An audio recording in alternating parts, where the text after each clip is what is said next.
ព្រះសង្ឃនិមន្តបិណ្ឌបាតនៅពេលយប់យើងធ្លាប់តែបានឃើញព្រះសង្ឃនិមន្តបិណ្ឌបាតនៅពេលចិត្តភ្លឺឬក៏ពេលព្រឹកពេលអីចឹងទៅប៉ុន្តែព្រះសង្ឃពីរអង្គដែលគាត់បានឃើញហ្នឹងអ្នកនរគ្នាគឺនិមន្តបិណ្ឌបាតនៅម៉ោងប្រហែលជាខ្ទង់7:11យប់តែអ្នកទាំងអស់គ្នាធ្លាប់ឃើញព្រះសង្ឃបិណ្ឌបាតនៅម៉ោងប៉ុណ្ណឹងឬក៏អត់ចំពោះរឿងរ៉ាវដែលគាត់បានចែករំលែកមកនេះគាត់មានឈ្មោះថាលីប្រាប់ថារឿងរ៉ាវមួយនេះវាគឺជារឿងរ៉ាវដែលគាត់បានជួបប្រទះកាលពីឆ្នាំ2024ឆ្នាំមុននឹងឯងនៅម៉ោងប្រហែលជាខ្ទង់7:10យប់ក្រោយពេលគាត់ចេញពីលេងបាល់ចេញពីញ៉ាំអីមួយពួកម៉ាក់របស់គាត់រួចលីគាត់ក៏ជិះម៉ូតូរបស់គាត់ត្រឡប់មកផ្ទះរបស់គាត់វិញផ្ទះរបស់គាត់គឺនៅតាមខេត្តដូចទាំងអស់គ្នានៅតាមផ្លូវជិះត្រឡប់មកផ្ទះរបស់គាត់វិញហ្នឹងគឺជាផ្លូវជាតិធំអញ្ចឹងទៅហើយដោយសារតែវាម៉ោង10យប់ហើយអត់មានសូវមានម៉ូតូណាបើកកាត់តាមហ្នឹងទេគឺមានតឡានកុងតឺន័រឡានធំៗបាក់ទៅមួយចឹងទៅអញ្ចឹងពេលដែលគាត់ធ្វើដំណើរតាមផ្លូវជាតិហ្នឹងបានមកស្ទុះក៏ដល់ផ្លូវកាត់ចូលភូមិរបស់គាត់ផ្លូវចូលភូមិរបស់គាត់បើទោះបីជាមានផ្ទះប្រជាជនក៏ដោយទាំងអស់គ្នាប៉ុន្តែម៉ោង10:12គឺចាប់ផ្ដើមស្ងាត់តែអត់មានពីណាគេបាត់ភ្លើងមុខផ្ទះទេតាមផ្លូវគឺស្ងាត់ជ្រាបអញ្ចឹងទៅអញ្ចឹងគាត់បាត់ម៉ូតូចូលផ្លូវភូមិរបស់គាត់បន្តិចម៉ូតូរបស់គាត់ក៏បែកកង់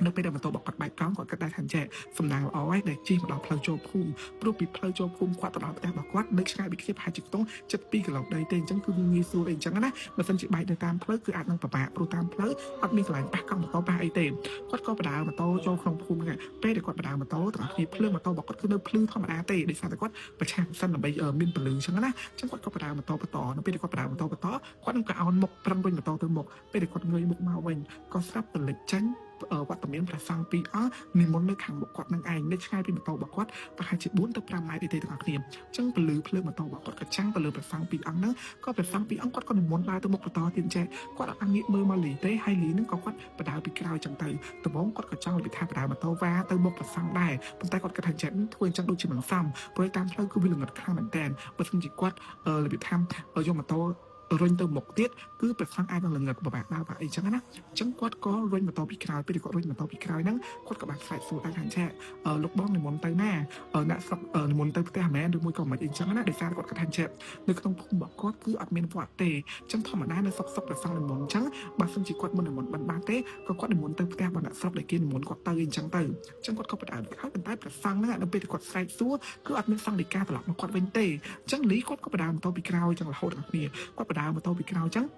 ព្រះសង្ឃពីរអង្គគាត់ក៏និមន្តដើរបន្តទៅមុខទៀតគាត់ថានៅតាមផ្លូវទាំងគ្នាគឺឆ្កែចាប់ផ្ដើមលូបដាក់គ្នាពីផ្ទះមួយទៅផ្ទះមួយម៉ូតូរបស់គាត់ហើយនឹងព្រះសង្ឃនិមន្តដើរដល់កន្លែងណាឆ្កែចាប់ផ្ដើមលូចេញពីផ្ទះហ្នឹងហ្មងលូលងទៅហងឡើងពេញភូមិនឹងឯងទាំងគ្នាហើយទាំងសម័យមើលទៅសំណាងដែលយើងនៅជាមួយព្រះសង្ឃដល់ទៅពីរអង្គបើមិនជាយើងដើរតាមម្នាក់ឯងយើងជាខ្លាចខ្លាំងមែនតើគាត់ថាពេលហ្នឹងអាចថាសំណាងរបស់គាត់ទៅមានព្រះសង្ឃនៅខាងមុខអញ្ចឹងណាគាត់ក៏បដើម៉ូតូទៅមុខទៀតអញ្ចឹងទៅព្រះសង្ឃគាត់នៅតែបន្តដំណើរទៅមុខទៀតអញ្ចឹងណាបន្តទៅទាំងគ្នាគាត់ថាបរិយាកាសធ្វើឲ្យគាត់ព្រឺឆ្អឹងខ្នងទៅចំណែកព្រះសង្ឃទាំងពីរអង្គហ្នឹងអត់មាននិយាយអត់មាននិយាយថាមានសង្ឃដីកាទៅគ្នាវិញទៅមកអីសូម្បីបន្តិចគឺគាត់ដើរស្ងាត់និមន្តដើរស្ងាត់ខ្លាំងមែនតើហើយអត់មានលឺសម្រាប់ជើងទេទាំងអស់គ្នា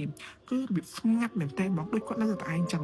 នៅពេលដែលព្រះសង្ឃនិមន្តទៅខាងមុខបានប្រហែលជាខ្ទង់ពាក់កណ្ដាលផ្លូវហើយទាំងអស់គ្នានៅខាងមុខហ្នឹងគឺមានដើមជ្រៃធំមួយគ្រាន់តែដល់កន្លែងដើមជ្រៃហ្នឹងព្រាមព្រះសង្ឃពីរអង្គហ្នឹងគាត់ក៏ឈប់នៅដើមជ្រៃហ្នឹងឯងទាំងអស់គ្នាដើមជ្រៃហ្នឹងតាមដលីគាត់ធ្លាប់ឮប៉ាម៉ាក់របស់គាត់និយាយគាត់ថាដើមជ្រៃហ្នឹងគឺមានព្រាយដើមជ្រៃកណ្ដាលភូមិហ្នឹងអ្នកភូមិគេរកកាត់ប្រមាណដងហើយប៉ុន្តែវាថាអត់ហ៊ានអត់អីចឹងដល់គ្នាចឹងដើមដល់កោដើមជ្រៃហ្នឹងព្រាមព្រះសង្ឃពីរអង្គហ្នឹងគាត់ក៏ឈប់គាត់ក៏គង់នៅក្រោមដើមជ្រៃហ្នឹងអត់គ្នាហើយលីគាត់ក៏ឈប់ម៉ូតូមើលចែក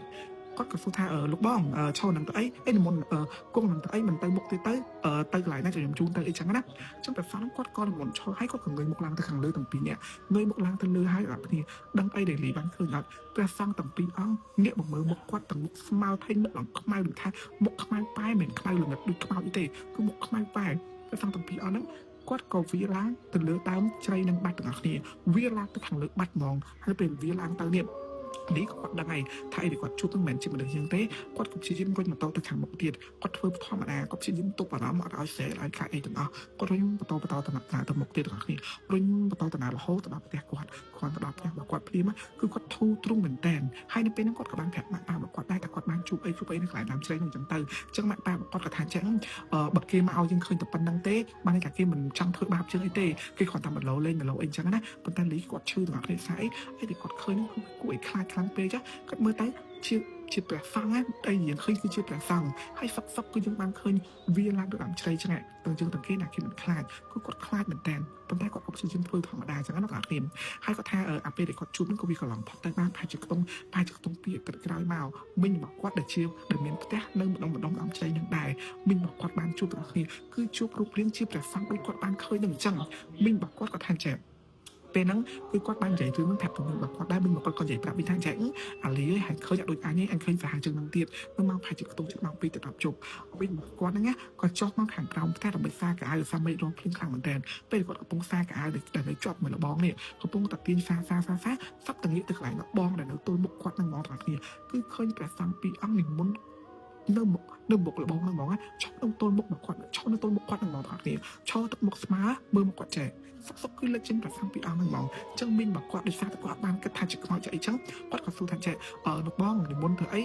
វាថាបានបាត់អីគេយកឲ្យនងប៉ុណ្ណឹងហើយហ្នឹងមកបានបាត់អីគេឃ្លានពេកអីមែនអញ្ចឹងគាត់របៀបសួរបែបអញ្ចឹងទៅហើយព្រះសង្ឃពីរហ្នឹងគឺអត់មាត់ទេគឺឈរស្ងៀមចេះអញ្ចឹងគាត់របៀបថាចេះអញដូចមិនដែលឃើញព្រះសង្ឃណានិមន្តបានបាត់ពេលយប់អីដែលសំខាន់ហ្នឹងបើធម្មតាព្រះសង្ឃគឺគាត់អត់ឆាន់អីចំហានពេលល្ងាចទេចុះព្រះសង្ឃពីរអង្គហ្នឹងមករកអីគេមីងរបស់គាត់គឺរៀងឆ្លើយប៉ុន្តែគាត់របៀបថាសួរឲ្យអត់ឆ្លើយអញ្ចឹងគាត់ក៏ដើរមកផ្ទះវិញវាថាក្រៃលោមានមីឬក៏មានអីដើម្បីប្រកែកអញ្ចឹងណាដើរមកពេលគាត់ដើរឡើងទៅទាំងអស់គ្នាគាត់ងាកត្រឡប់មកមើលវិញព្រះសង្ឃពីរអង្គហ្នឹងក៏ដើរទៅបាត់ហើយនៅពេលដើរទៅបាត់ហ្នឹងមីងរបស់គាត់ក៏រត់តាមយកពិលប្រចាំងនៅពេលប្រចាំងទៅទាំងអស់គ្នាមិនអត់ព្រះសង្ឃពីរអង្គហ្នឹងដើរយូរទៅលេចរូបរាងចេញជាមនុស្សស្រី